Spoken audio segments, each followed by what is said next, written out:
Checkpoint Chat, talk about video games. And that first video game, I think it's definitely going to be Call of Duty, Black Ops 6. I Call I of Duty. genuinely, while I was playing this game, trying to remember all the campaigns for the previous Black Ops, and I feel like there's one or two that are just missing in my memory. Um, like I remember Cold War, which I assume they consider number five. I don't know what number four is. I can't remember three. Two was like the future one. Um, There's yeah, too many. there's No, Frank Woods everywhere in this thing. honestly, when I mentioned it last week, when one of my friends spoke about where's this Call of Duty set? Is it the sequel to this or the? And I looked at the wiki, and there are so many Call of Duties. There's so Holy moly, many. it's you can't keep up. But I will say that having rolled credits on this Call of Duty, I mean, I've actually been. There's a huge gap where I've missed a lot of campaigns, but the last 3 4 years I have played the campaigns, and I mean, this is the best campaign I've played for like a long time. Honestly, it's. Mm, I think when we spoke about it last week, if you were listening, we maybe were a bit hard on it, going, yeah, it's just more Call of Duty, and let me tell you, it picks up, it goes places, and it is a lot of fun. I mm, thoroughly enjoyed it. Where it leans a bit into, I don't want to say silly territory, but I think it's not scared to be a bit wild and go interesting, unexpected places.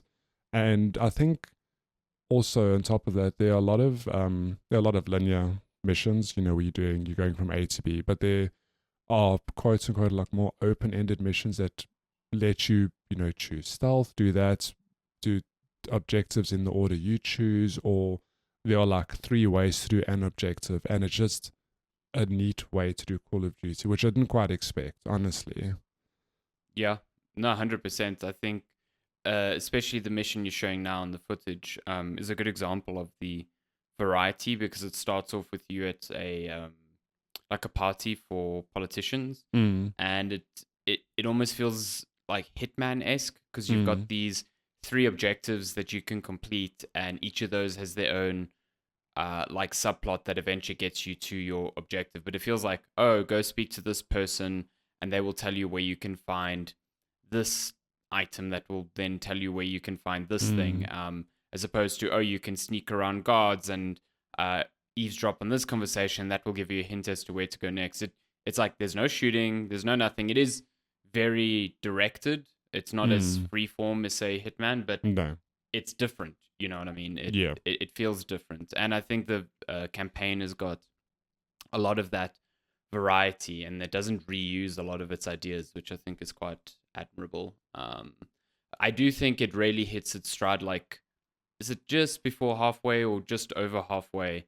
There's a mission that I see a lot of people are talking about, and for good reason. And I can't remember the mission's name right now, but you go into like this facility where they were producing this like compound for this chemical weapon, and you kind of get stuck there alone. Yeah. And it's very 1970s, 1980s, almost like creepy Soviet Union vibes. Like if you mm, played Atomic Heart or or you played yeah. Control, that sort of like office creepy vibe to it all. And it's like a proper, I think, horror mission within Mm. Call of Duty, which I've Did never not seen before. expect. And Yeah.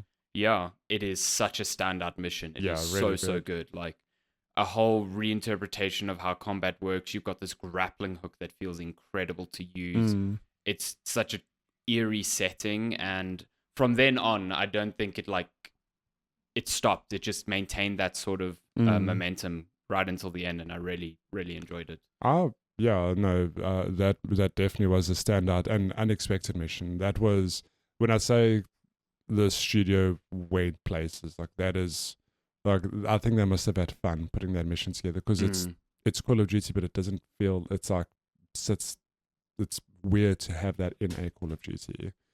mm, But mm. even some of the quote unquote by the numbers missions are really good.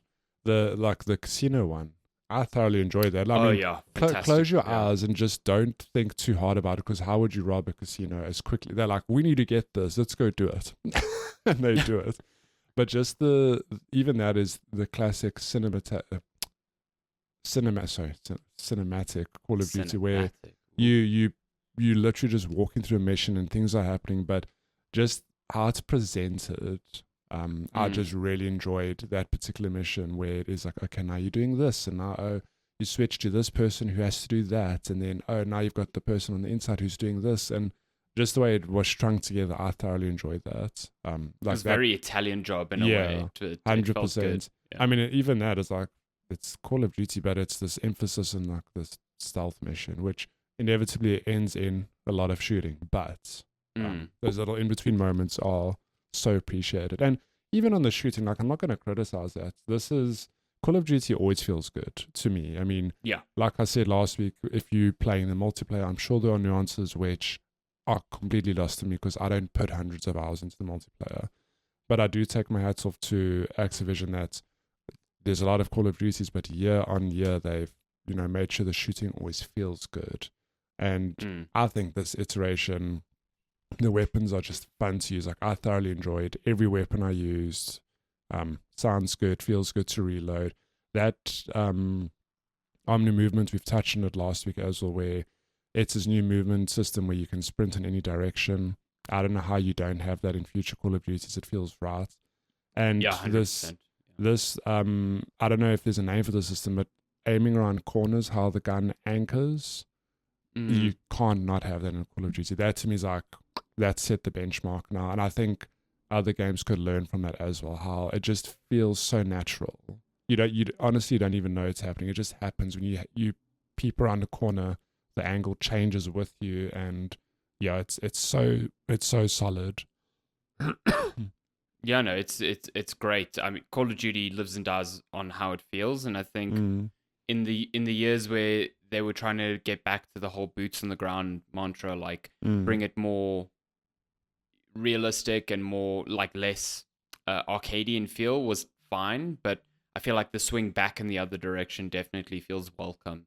The Omni movement especially just feels good. It makes the action feel a bit more dynamic and just fast. I mean, I'm sure you've played a bit of multiplayer, and there it's on another level. People are using it in ridiculous ways, and it's fun. It reminds me a lot of maybe not to the same degree, but Titanfall 2. Like Titanfall is this very dynamic, fast-moving shooter, and I think Call of Duty can exist in that space. Not necessarily with running on walls and boosting up on things and whatever, but the shit people can do with this Omni movement, what they're doing it's just as impressive, and I think it's a cool.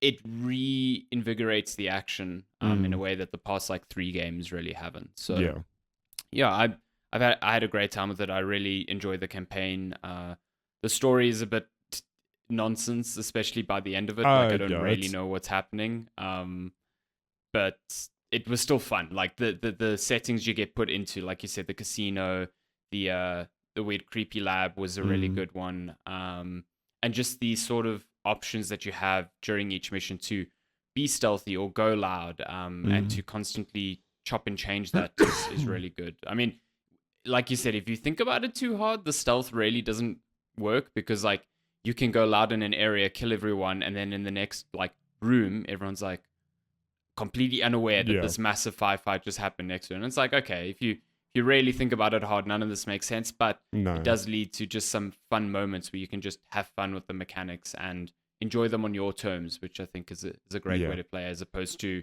you have to run through the shooting gallery in this manner and that's all you can do. Yeah.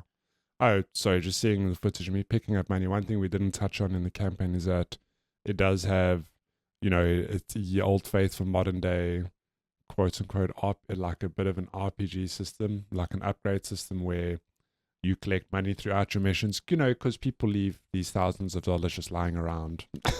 And you use them I wish they'd leave them at my house. Yeah, same.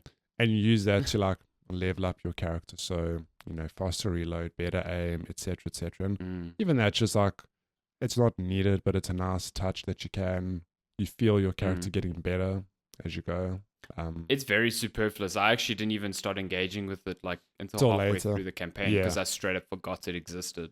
You don't really get that much money in the early missions anyway, I found. No, that's true. That's true. Yeah, and the big upgrades for me were just like having more grenades or having more magazines or something like that. Yeah. So yeah. But it's what was your What was your favorite equipment? Because I think like this game is definitely rooted in what it takes place in 1991, if I'm Mm. not mistaken, and I think a lot of the weapons stay rooted in that period. But Not some of the equipment you not the get, I'm like, equipment. nah, nah, The nah, nah, nah. the exploding throwing knife, the most hundred overpowered percent. thing. That thing is so cool and That's- is so ridiculously futuristic, and I just love that that exists in this game. It's fantastic. I mean, I love it just so just much. we'll get back to the exploding knife, but the reason it made me think of, so throughout missions there are like elite enemies, which is a Mm, typical Call of Duty thing where there'll be a juggernaut every now and then who's this massively armored enemy, whatever. I feel mm. that this Black Ops has some nice variation on that, where throughout each level you'll come across a handful of elite enemies who all specialize at a thing. Like, there's an enemy who just straight up has a minigun, who's highly armored. There's another enemy who throws gas to disorientate you and get close to try to Oh, take those you guys are down. the worst, man. They really But suck. I but it's really don't there, like and those guys. they are bullet sponges. Like, even if you shoot Yeah. them in the head, until you use the throwing exploding knife, man, then they just become laughably easy, because so if you don't know, you throw the knife and it goes into slow mo and it lets you aim the knife. Mm-hmm. Okay, because 90s physics were different back then, so you can like arc the knife down straight into the head and it explodes. It does so much damage. Best piece of equipment in the whole game, No, hands down. it's ridiculous. It's so even against enemies who have shields, you just pop that knife to land just behind them and then detonate that thing, and it's the like best. game over for them. 100%. It's so good. And there's something satisfying about like you have to have the knife in your hand, almost like cooking a grenade. You have to keep it cooked for a little bit of time until it activates the whole remote control aspect of it. Yeah. So it's just you're holding this knife, it's got a light on it that's red, and then it turns green, and you're like, we're cooking now. We're in business. It's prime. It's so good. Yeah. Yeah, it's prime. You do you do get some of that medicine thrown back at you with some of those enemies that throw those C4 remote control cars at you. Fuck those guys, man. I laugh though. It's I'm like, like, how many remote controls does this person pack? there's so many. You shoot one and then you hear the like second and third one already coming at you. You're It's like, I have what? zero time to even determine where you are sending these from. Like, it's crazy. He's just. Could you imagine that guy in the battlefield? He's just got a backpack of like 100 Remote control RC cars, and everyone else is like, Psh, "Look at this What's guy." going They're on? just getting shot, and he's like, Yeah, I'm ready. Yeah, look, It's I mean, if you're ridiculous. listening to this and thinking it sounds silly, it is, but it's It is. this campaign it is well worth playing. And again, this is our hashtag not sponsored, like Call of Duty's on Game Pass now. It's you don't have to cough up the full $60-$70. You can, if you want to, just dip your little toes in, pay for a month, enjoy the campaign, try the multiplayer out. It's 100%. possible I now. think that's a super good way to go about it, because the campaign is, it's not super long. It took me like 8 hours, I think, which is double the time that Modern Warfare 3 lasted last year. But still, it is a traditional Call of Duty campaign sort of length. But who knows? You jump in, you really enjoy it. You're like, oh, I want to hop into zombies, and zombies is a much more classic feeling experience than the very raid-like experience that it turned into over the years. So that's cool as well. There's a lot to enjoy here, I think, even if you're not into the nitty-gritty of the multiplayer. Did you try the zombie mode? That's actually something I have not dipped my little toe into yet. I tried a very little bit of it, and I was just like, oh yeah, this feels like the zombies I remember playing, and not the modes that I started ignoring 2 or 3 Black Ops ago. So yeah, it's cool. I like it a lot. I like that there's like 2 missions in the campaign that feel like zombie missions. Yeah. Which I appreciated. It's good. I just had a really good laugh at the last few missions where you're busy playing like levels through someone's mind. I was like, wow, this is what's this is going really on? something. Yeah. I mean, it Very goes places, interesting way to but tell the story, but sure. I still loved it. It was great. Yeah. Again, And then the close like your pseudo eyes, don't think cliffhanger about it it ends too on. hard. I was like, what is going on here? I don't understand what I'm meant to be feeling for this cliffhanger. Who is this person? What is going on? It's Oh. good. It's good, silly fun. And I think if It you is, yeah. Call of Duties have always, I mean, I know they always present them as these super serious, the world's going to end, but like more often than not, it's a thing of, it's just silly and I'm there for it. Mm-hmm. Mm-hmm. Yeah. Look Yeah, at no, it was good. these juices in the fridge. Oh my I goodness, laugh. can you shoot the It's juices? no, No. but I laugh because it's like, games, they'll typically go, we can't call it Coca Cola, but we'll call it like Cola Coca, something, like a rip-off of whatever. I stopped at the fridge, I was like, man, they really just labeled this juice in the milk. Like, no, they didn't even put any thoughts into giving it a fake brand name or something. Listen, this is the secret military base. They don't have That's time true. for Yeah, superfluous brand names. They just want to know this is orange juice and this is full fat milk. Let's go. 100%. But yeah, God. Black Ops 6, good time.